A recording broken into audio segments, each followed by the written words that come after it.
हमारे YouTube channel famous stories of the world में आपका स्वागत है।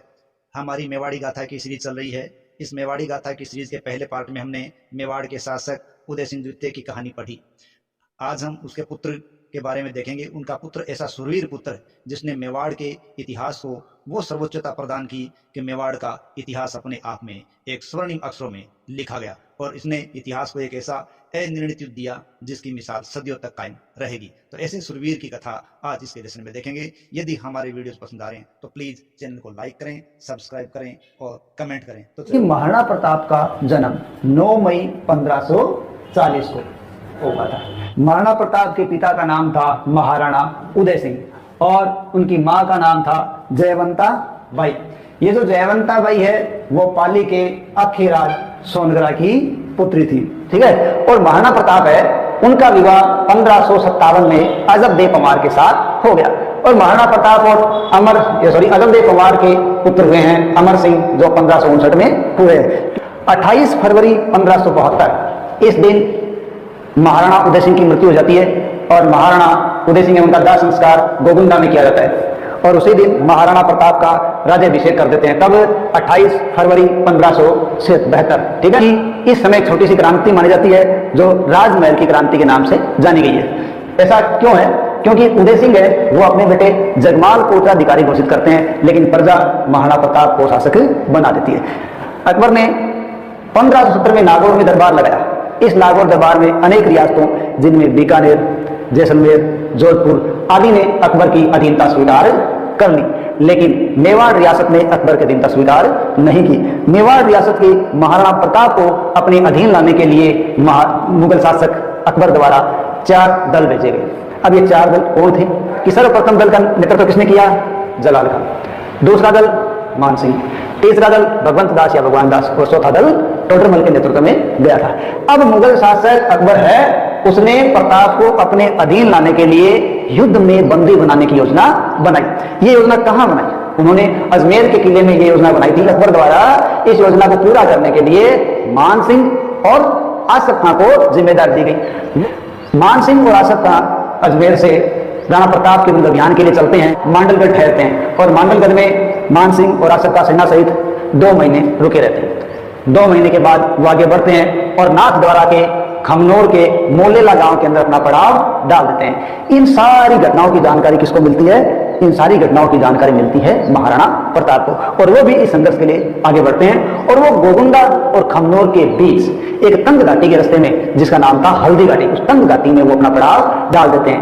ये गोगुंदा और खमनोर के बीच की जो तंग घाटी थी वो महाराणा प्रताप के पड़ाव के लिए बहुत ही उपयुक्त घाटी थी। क्यों? क्योंकि पहाड़ियों का जो क्षेत्र था महाराणा प्रताप तथा उसकी सेना के लिए बिल्कुल जाना पहचाना था। साथ ही साथ मुगल सैनिकों के लिए समस्या खड़ी कर सकता था क्योंकि साथ ही साथ यहां से पहाड़ियों से छुपकर शाही सैनिकों पर हमला करना बड़ा आसान था। तो इस प्रकार हल्दी घाटी की मैदान की जमीन तैयार होती है।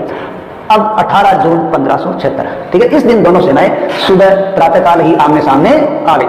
महाराणा प्रताप की अग्रिम पंक्ति है यानी शुरुआती चरण है उसका नेतृत्व किसने किया? हकीम कासूर ने किया और मुगल सेना की टुकड़ी पर आक्रमण पुरजोर तरीके से किया और उनको सफलता मिली। मुगल सैनिक है वो हताश हो गए और इधर उधर भागने लगे। इस प्रकार मुगल सेना के दांत खट्टे हो जाते हैं। ऐसी स्थिति के अंदर मेहतर खान वहां ये कहते हुए आते हैं कि बादशाह स्वयं शाही सेना लेकर आ गए। तो रिजर्व सेना है, आरक्षित सेना है, उसके प्रधान कौन थे? मेहतर खान। जो मुगल सेना को भागते हुए देखते हैं तो वो अचानक आके कह देते हैं बादशाह सलामत स्वयं सेना लेकर आ गए। इतना कहने पर मुगल सैनिक जो भाग रहे होते हैं, जिनका दम टूट चुका होता है, जो हताश हो चुके हैं, उन्हें वापस एक नया जोश आ जाता है और वो वापस युद्ध के लिए डटकर तैयारी करते हैं और वो भागते हुए उनके कदम रुक जाते हैं। इस स्थिति के अंदर वापस युद्ध शुरू होता है और महाराणा प्रताप जहां से थोड़ा पीछे हटते हुए बनास नदी के किनारे रक्तताल या रक्त तलाई के मैदान में अपना पड़ाव डाल देते हैं। वहां डालते हैं तो हम आगे बढ़ते हैं हाथी की तरफ। देखिए वहां हाथियों का संघर्ष होता है। अब यहाँ जो हाथी हम देख रहे हैं लूणा, कहीं उसका नाम मिलता है पूना, तो लूणा या पूना, दूसरा नाम है राम प्रसाद। ये जो लूणा और पूना और राम प्रसाद है ये थे महाराणा प्रताप के हाथी, जबकि गजराज और गजमुख और मर्दाना ये थे मान सिंह या मुगलों की तरफ के हाथी। जब राम प्रसाद है उस राम प्रसाद का महावत मारा जाता है, तब महावत यानी कि उसको चला रहा है, तो राम प्रसाद हाथी का महावत जब मारा जाता है तो अकबर के कब्जे में राम प्रसाद हाथी आ जाता है, जो बहुत ही महत्वपूर्ण होता है। तो अकबर उसका नाम क्या रख देता है? पीर प्रसाद रख देता है। इस प्रकार ये हाथियों का संघर्ष था। अब जो हाथी मान सिंह के पास था उसका नाम था मर्दाना सिंह। इस मर्दाना हाथी पर बैठे हुए मान सिंह पर जब राणा प्रताप की नजर पड़ती है तो राणा प्रताप अपने घोड़े चेतक की ओर संकेत करते हैं। चेतक है वो उधर दौड़ता है और अपने आगे के दोनों पांव वो मर्दाना हाथी जो किसका है, मानसिंह का, उसके सिर पर टेक देता है। और इसी के टेकने के साथ ही महाराणा प्रताप है वो भाले से प्रहार करते हैं और भाले से प्रहार करते ही मानसिंह वो होदे में नीचे झुक जाते हैं और छिप जाते हैं, जबकि उनका अंगरक्षक पीछे बैठा होता है वो मारा जाता है। और इसी युद्ध के दौरान या इसी प्रहार के दौरान हाथी के होदे का एक पाया टूट जाता है। इस प्रकार यहाँ उस पर भारी पड़ते हैं कौन, महाराणा प्रताप। लेकिन इस चक्कर के अंदर हाथी की सूंड में एक जहरीला खंजर बंधा होता है और उस खंजर से किसकी टांग कट जाती है, उस खंजर से चेतक की टांग कट जाती है। चेतक कौन है, महाराणा प्रताप का घोड़ा, उसकी टांग है वो कट जाती है। अब इतने में मुगल सेना आ जाती है आसपास से और राणा प्रताप वहां से गिर जाते हैं तो उनको झाला मुन्ना या मानसिंह है वो देखते हैं और वो तुरंत राणा प्रताप के जाते हैं और देखते हैं कि राणा प्रताप घायल भी हैं। तो वो उनको बोलते हैं कि आप अपने राजकीय चिन्ह और छत्र ये मुझे दे दीजिए और आप यहां से निकलिए, क्योंकि मेवाड़ के लिए आपका रहना ज्यादा जरूरी है। ऐसी परिस्थिति के अंदर अब राणा प्रताप है उनको निकलना पड़ता है, वो निकलते हैं क्योंकि उनका खुद भी घायल थे, घोड़ा भी घायल था और झाला मन्ना या मानसिंह वो छत्र लेकर इनका नेतृत्व करना शुरू कर देते हैं और चारों तरफ से मुगलों की सारी सेना से गिर जाते हैं और लड़ते लड़ते वीर गति को प्राप्त हो जाते हैं और वहां से राणा प्रताप निकलने में कामयाब हो जाते हैं। राणा प्रताप निकलकर पहुंचते हैं बलीचा। जब बलीचा गांव पहुंचते तो वहां एक नाले को पार करते हुए चेतक की मृत्यु हो जाती है और आज भी बलीचा गांव के अंदर चेतक की समाधि बनी हुई है।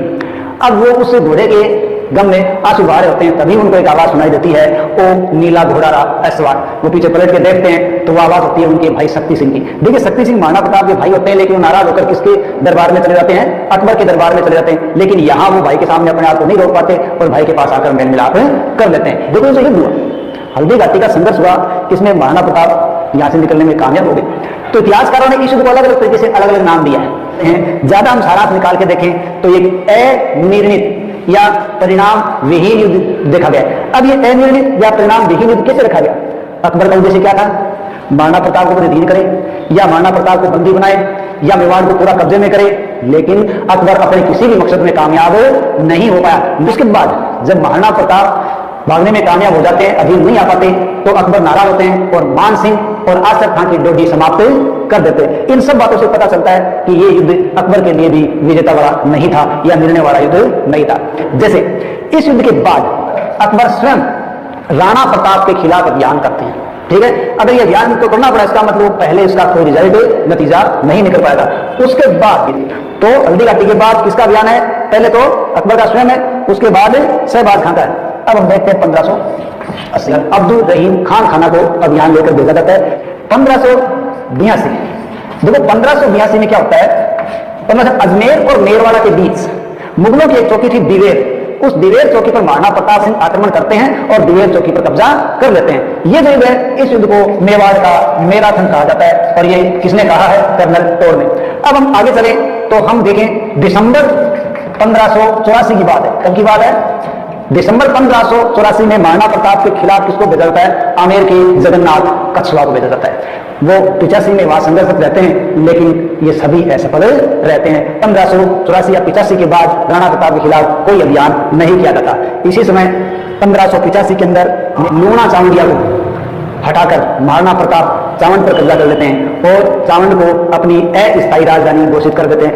और ये चावंड मेवाड़ की राजधानी लगभग 28 साल तक बनी रहती है, लेकिन राणा प्रताप के समय तक ये 12 साल तक बनी रही। कैसे? और राणा प्रताप की मृत्यु हो जाती है जनवरी 1597 के दिन। उनकी मृत्यु कैसे होती है? धनुष की प्रतिष्ठा चढ़ाते समय वो टूट जाती है और राणा प्रताप को चोट लग जाती है, वो घायल हो जाते हैं और उनकी मृत्यु हो जाती है। इस प्रकार राणा प्रताप की मृत्यु चावंड में होती है और बांडोली के अंदर उनका दाह संस्कार किया जाता है और वहां पर उनकी 8 खंभों की एक छतरी बनी हुई है। इस प्रकार महाराणा प्रताप का ये संघर्ष में